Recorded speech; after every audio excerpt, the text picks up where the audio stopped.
I am sitting here with G, a Brooklyn native who is in the process of completing his book, Conversations of a G.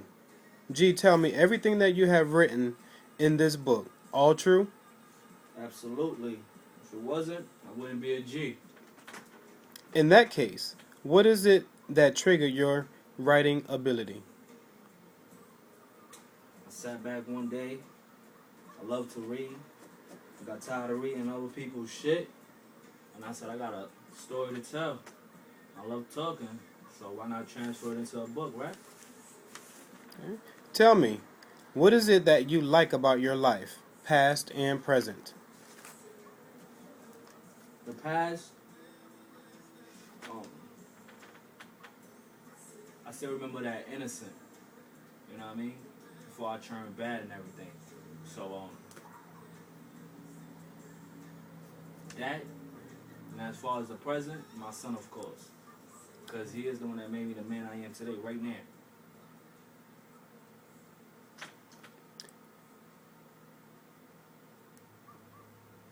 Waiting on you, sir. Where are you from? I'm from Brooklyn, New York. But I'm also Haitian and Cuban. I'm a Haitian native, you know. Came here in '84. When I was 3 years old. Went to Brownsville, Brooklyn, Clarkson. So, I'm all over. Well, G, we know when people become famous, they take on a charity. What charity have you taken on or will you take on? My charity is I give back to the hood. As far as the kids, you know what I mean? When you pass through the hood, you see kids jumping on dirty mattresses and shit. That's what I give back to, you know? When you see a little kid running up to you asking you for change, some money and shit, that's what I give back to. You know, the gang kids that's trying to get out, you know, but don't have no avenue, that's what I give back to. The mother that need a helping hand, that's what I give back to. I'm a street mentor, so, you know, like, once I get enough, that's my charity, street mentor. There should be more dudes doing that, especially for you OGs. I should be doing that shit, man. Okay, for the people who will read your book, what do you want them to take from it? I want, I want them to take a life of experience. You know, like, my eyes seen the darkness. I've been through hell. You know what I mean? So, I'm gonna show them things that they would never want to see, like in a horror film. But it excites them. But at the same time, they're knowledgeable. So when they see someone acting up or something like that, they can actually paint a picture of how that person possibly grew up and understand a little bit more instead of passing some judgment. You know what I mean? This goes in the deeper belly of the stories. You know what I mean? Not just the surface. I'm going in the deep bellies, in the womb. So I'm touching you right here. Do you expect this book will change the lives of some of our young black teens? If it don't, I don't know what will. But you know, like they said, if it changed one, then I'm good. But I don't know so much about change, but I know like it will open their eyes to seeing that like, yo, this dude is just like me. You know what I'm saying? I did it all, and this is an all tell book. So if I if I'm just like them and I'm creating a book and stuff like that, so a different avenue, so I could take, then they know that they could possibly do the same thing too. So hopefully that'll open their eyes to change. In this tell all book, you say a lot that you were on your own, no family. Tell me about that. Well, I never knew my pops. I never knew my dad. Never had a father figure.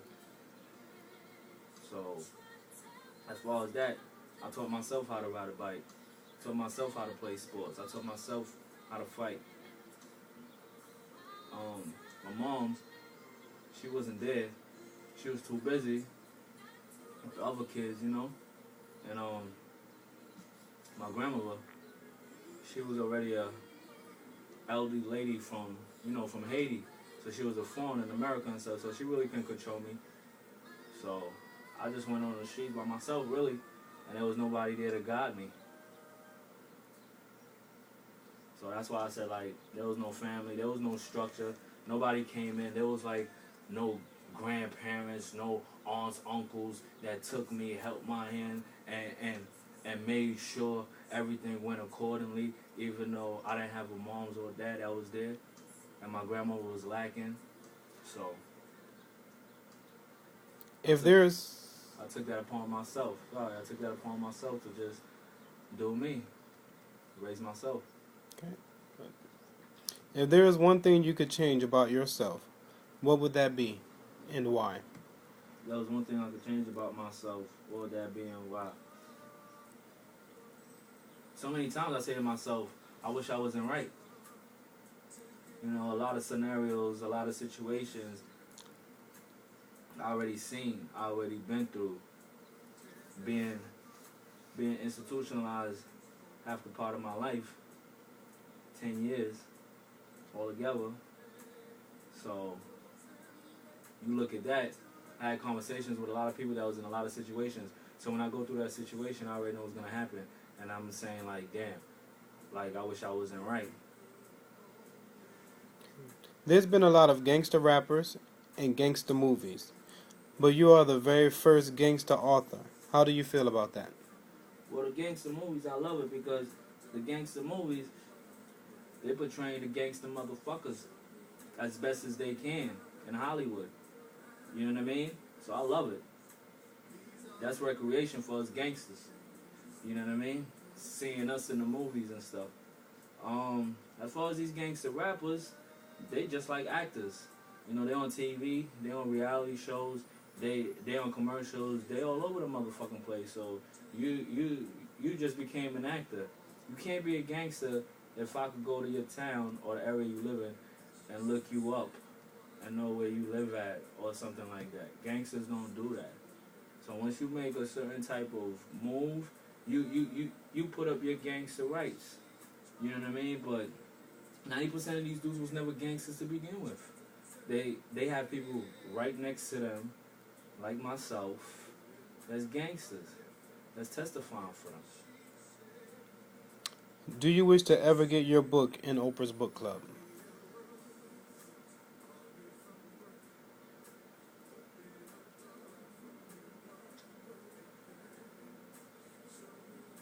At one point I did,